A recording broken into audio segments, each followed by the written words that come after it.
Akong nabantayan mga boss sa community diri sa Facebook mga boss. Akong nabantayan sa community. Kay nisulod man ta ani nga Facebook community man siya sa kuha.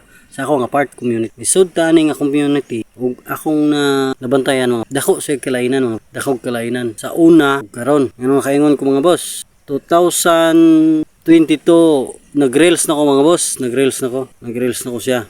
Daghan kog mga sipyat ato nga panahon. Kato nga panahon bisan og dili ka makipag-engage ato mga boss, moabot japon siya og 1k views sa isa ka semana. Uban gani na kung mga reels dili abtag sa semana mo 1k na siya. Ngano mga boss, sa kalainan karon mga dako siya kalainan kay ngano ug mag-post ka sa imong Facebook reels o mga long video ug dili ka mo engage mga boss, dili pug kanya nila i-engage bisag unsa kanindot sa imong content dili ka nila engage kay wala man ka makik-engage sila ha. Mao ni nga dako siya og posibilidad nga dili ka maka-views kay wala man ka makik-engage labi nagbag-uhan ka.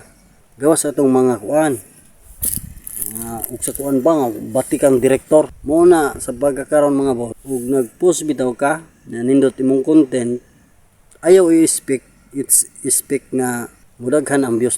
Dili gida na dayon mudaghan ug dili ka makik-engage sila ha. Pero ayaw og kuana nang pakik-engage sig apektuhan ang imong pag-vlog ana mga boss. Kinahanglan ang imong content bahala og wala kayo views. Tagay og quality imong content. Kay ngano